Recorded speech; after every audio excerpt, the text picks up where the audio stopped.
consideration for round 3. Speaking of 3, third wheel to spin. Here we go. Third spin of the wheel, excuse me. Oh, I definitely want to talk about this guy. Go for it. Jalen Rivers, offensive lineman from Miami. One of the more interesting guys that I've researched. He took a 30 visit with the Bengals within the last week. Someone that draft guy Jared, who's a definite should follow for anyone who's on Twitter for Bengals offensive and defensive linemen, really loves Jalen Rivers. And I was a fan of him as well. I think he is a big bodied guy who doesn't have the quickest feet. And he's played mostly tackle in college, even though he was, I think, recruited. No, he was recruited.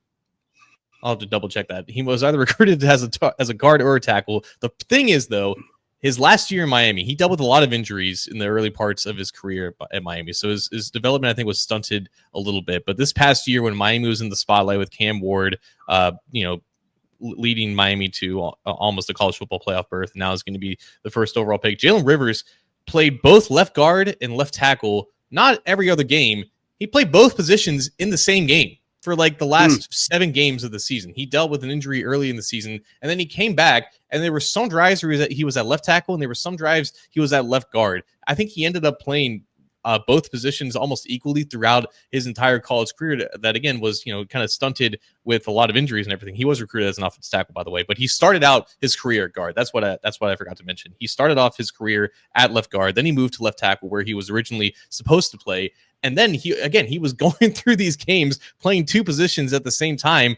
I don't know what the rotation deal was, but it was something that was inspired by the coaching staff, and they kind of trained him to do that. And he now comes to the NFL with this rare case of actual in-game versatility, which is insane to think about, considering like it would be something that would, prohibit a guy from reaching his full potential. But he was able to manage it really well, and he wasn't overwhelmed in some of these games, and he lasted against really good competition with it. So a really powerful guy. Again, not the best athlete, but I think for schematically for what the Bengals like to do in the run game, I think he would fit just fine as left guard. Just stick him there. Don't have him worry about going on the edge and back inside. I think the Bengals would absolutely love the ability to be versatile and the willingness to be versatile in a very unconventional type of way. Latest RAS has him at 6.48. The arm length is 34.88. So take that for what you will. And good in the size grade. Didn't qualify in the explosion grade. Didn't do any agility testing, the cone drills. Okay speed grades between the splits and the 40-yard dash. Father, Keith Rivers. Not that Keith Rivers, though. A different Keith Rivers. And this is something, again, and kudos to many members of his family, Mr. Keith Rivers and Mrs. Donna Daniels, his stepfather, James Daniels. They all served in the Navy. So I don't know if and how and why this may play into Zach Taylor's, character thing and or maturity.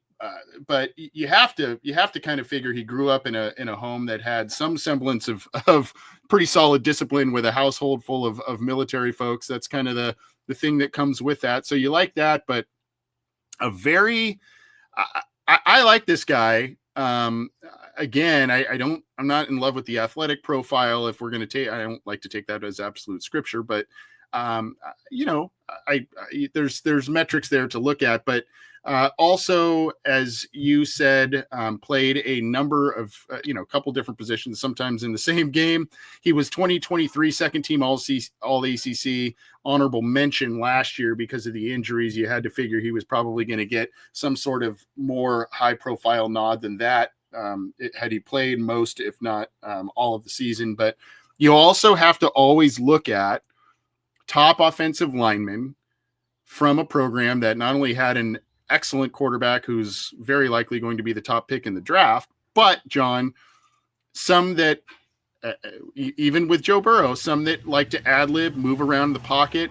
You have to withstand protection sometimes longer than when you're protecting for other quarterbacks, and or if the quarterback's moving or things are moving upfield, kind of disengage the current block, move upfield and get another block in down the field.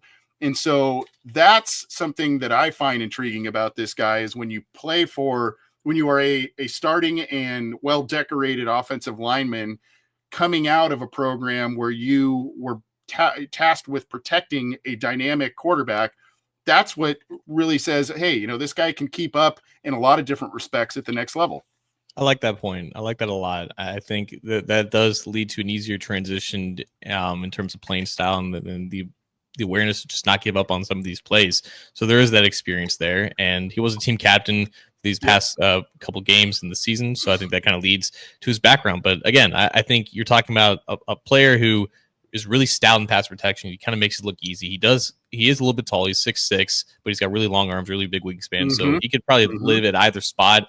But I think the pad level stuff doesn't get him into trouble as much as it does for a guy like Milam, and that shows up on film. So another guy that I think, if the Bengals are in that disastrous scenario where they're entering round 3 without an offensive lineman, he may be someone that's projected to go around 4, but it wouldn't shock me at all if they were to take this guy in round 3. So we'll have to see something about that. So